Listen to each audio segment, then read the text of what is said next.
Everyone, I am Ravi Jain. आज हम exchange rates and forex business का पार्ट 6 देखेंगे।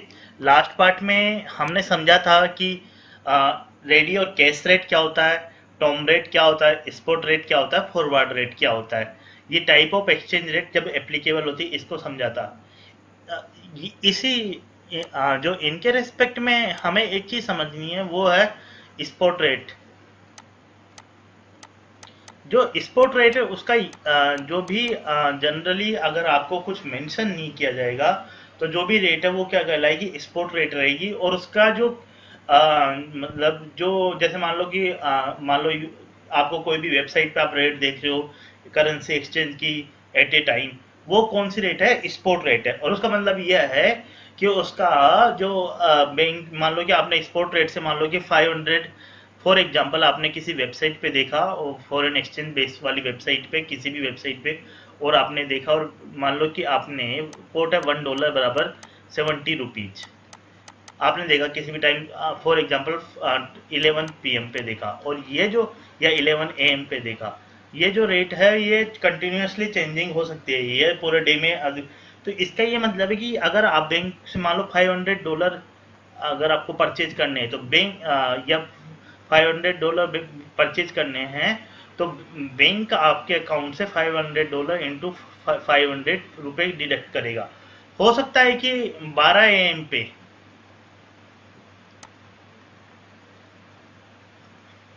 ये जो वैल्यू है वो 65 हो जाए, ठीक है, 65 हो जाए, तो भी वो 2 दिन तक, मतलब 2 वर्किंग डे तक बैंक के लिए ये रेट बनी रहेगी। तो स्पॉट रेट का ये मतलब है कि 2 दिन तक वो रेट चलती है, मतलब 2 वर्किंग डे तक उसके बाद चलती रहती है। तो इन जनरल जो भी सारी डील्स होती है वो क्या होती है, स्पॉट रेट में डील्स होती है, मतलब अगर जो होती है अदर या फॉरवर्ड रेट में डील्स होती है। अब इसको हम इस तरीके से और समझ सकते हैं। फॉर एग्जाम्पल कि मान लो कि आपके पास $500 कहीं से आए हैं, ठीक है, और आप बैंक से $500 को रुपए में कन्वर्ट करवाना चाहते हो। और अभी आपने देखा कि $1 की जो रेट है, $1 की जो रेट है वो फॉर एग्जांपल मान लो कि 70 रुपीज है, और आपने बैंक से डील की, तो वो जो डील करेंगे आपको स्पॉट रेट के हिसाब से डील है। तो बैंक आपके अकाउंट में 2 दिन में, विद इन 2 वर्किंग डे में आपको क्या करेगा, मान लो कि 70 इंटू 500 रुपीज क्रेडिट करेगा, ठीक है। पर आप बैंक को बोलोगे नहीं मुझे कल ही क्रेडिट करो, अब मुझे अभी के अभी क्रेडिट करो, तो तुरंत के तुरंत रेट करो, तो वो क्या करेगा, थोड़े से कम रेट लेगा। तो वो जो रेट आएगी वो कैश रेट होगी, वो क्या होगी, थोड़ी कम होगी, वो $1 बराबर 70 रुपी नहीं देगा। अभी जो कोट करेगा वो क्या होगा, 69 पॉइंट मान लो कि 90 देगा आपको।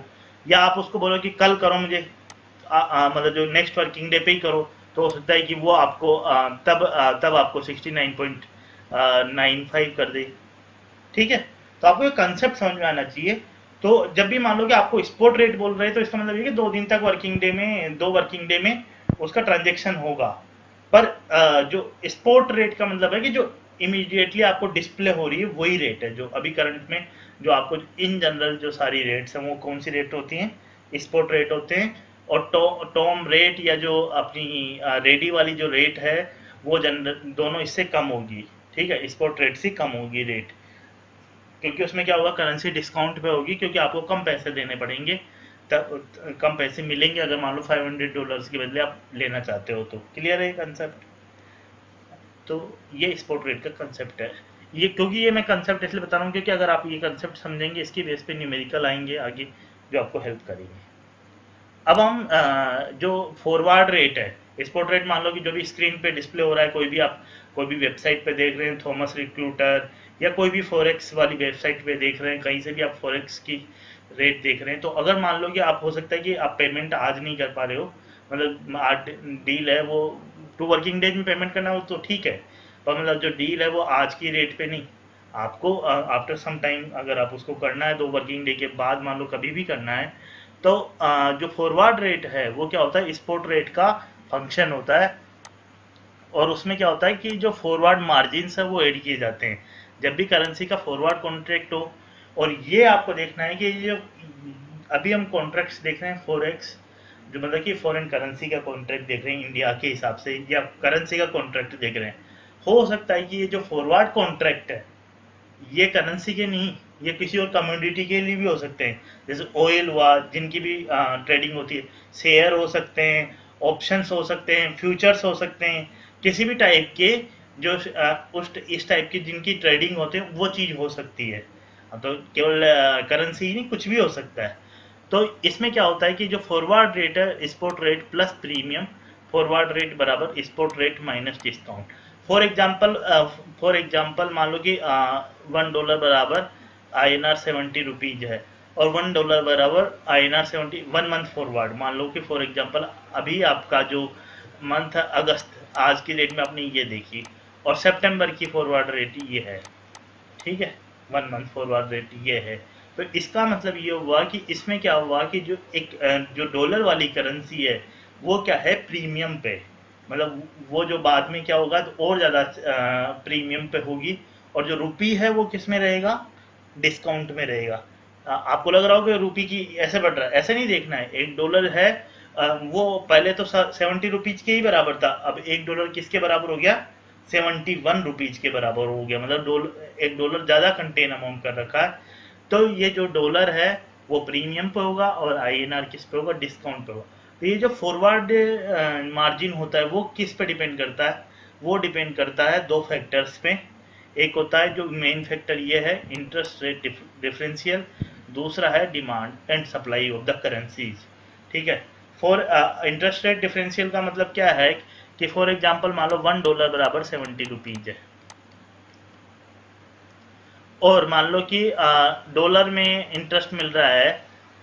अगर डॉलर, इस $1 को आपने इसी करेंसी के मार्केट में लगाया आपने, और आपको 2% इंटरेस्ट मिल रहा है, तो $1 अगर बैंक में रखेंगे तो ये क्या हो जाएगा, $1.02। और मान लो कि रुपीज में इंटरेस्ट मिल रहा है 3%, तो जो रुपी हो जाएगा वो क्या हो जाएगा, 70 × 1.03, मान लो 1 महीने के लिए, ठीक है।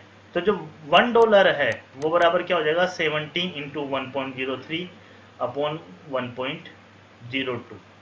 इस तरीके से हो जाएगा कि नहीं हो जाएगा, तो मतलब $1 बराबर कुछ अमाउंट हो जाएगा एक्स्ट्रा। तो जो इंटरेस्ट रेट का डिफरेंस है कि अगर मान लो डॉलर है, डॉलर को आप मान के चलो कि मान लो कि आपने इसको इसको इन्वेस्ट करें इतने डॉलर को, तो इसकी जो इंटरेस्ट रेट है अलग हिसाब से चलेगी, और 70 की इंटरेस्ट रेट क्या होगी, अलग हिसाब से चलेगी। इसलिए जो ये है फॉरवर्ड रेट में फॉरवर्ड प्रीमियम या डिस्काउंट, मान लो कि ये भी 2% होता,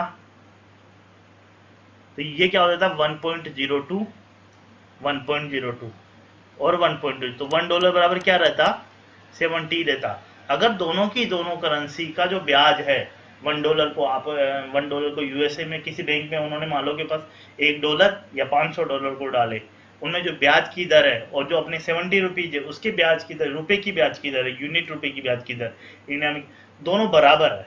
ब्याज जो मिलता है मार्केट में, बैंक में, जो भी मार्केट की इंटरेस्ट रेट है, अगर वो दोनों बराबर हो, उनके बीच में कोई डिफरेंस नहीं है, तो आपका क्या होगा, जो ये स्पॉट रेट है वही फॉरवर्ड रेट बनी रही है।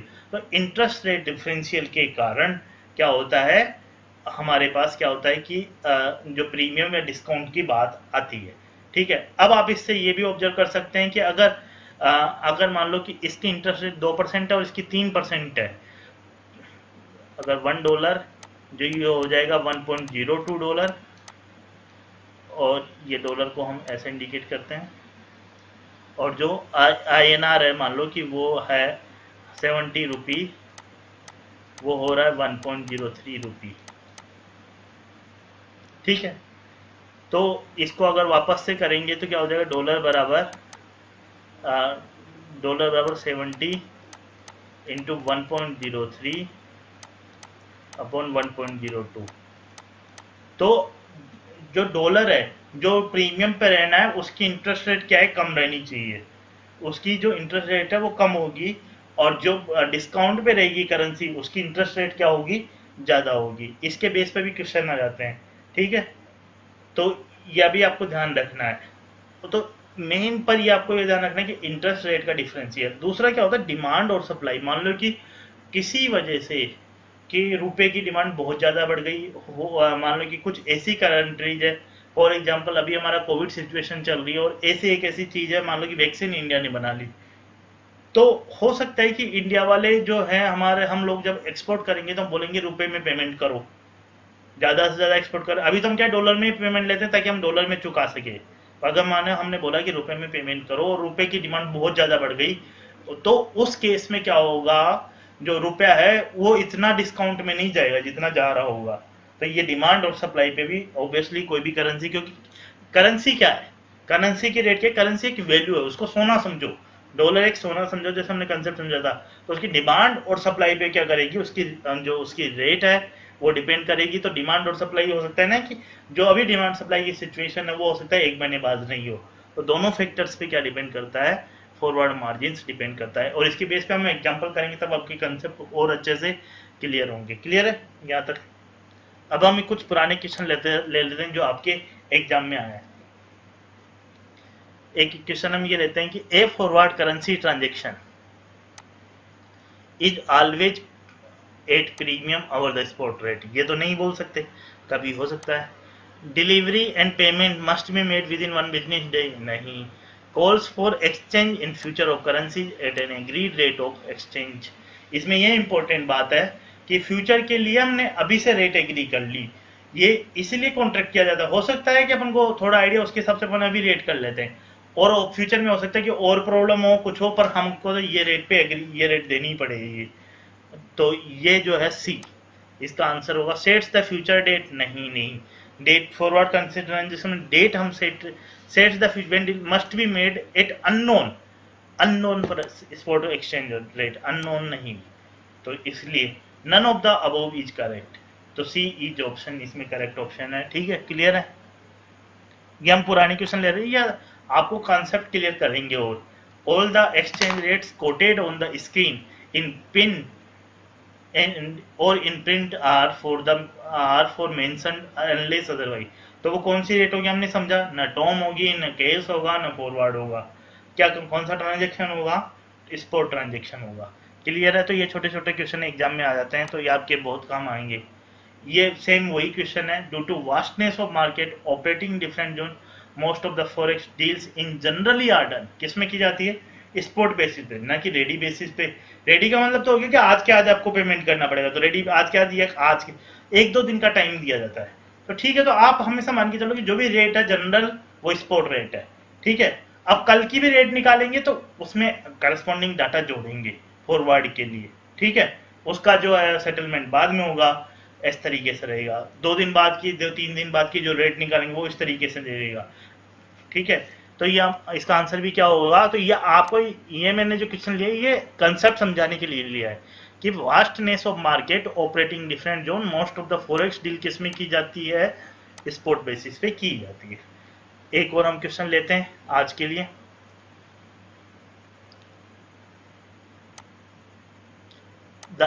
ये जो है आपने आपके बुक में थ्योरी के फॉर्म में दिए हुए हैं ये कुछ चीज़ें, उसको हमने क्वेश्चन के फॉर्मेट में ले लिया है, जो कि ओल्ड पेपर्स में भी आए हुए हैं। The forward price of currency against another can be worked out with the following factors, pick up the old one. Spot price of the currency is involve, obviously आपको स्पॉट प्राइस पता होना चाहिए। Interest rate differential पता होना चाहिए। Term future period for which price is, तभी तो आप इंटरेस्ट कितने टाइम के लिए आपका इंटरेस्ट डिफरेंशियल वो निकाल पाओगे। डी नन ऑफ दीज, तो डी इसका आंसर हो जाएगा, नन ऑफ दीज मतलब all 3 factors are part of the problem. ठीक है, थैंक यू वेरी मच। हम लोग आगे के पार्ट में और कुछ न्यूमेरिकल एग्जांपल्स लेंगे जो कि हमारे कंसेप्ट को जो स्पोर्ट वाला है और इनको और अच्छा क्लियर करेंगे। Thank you very much.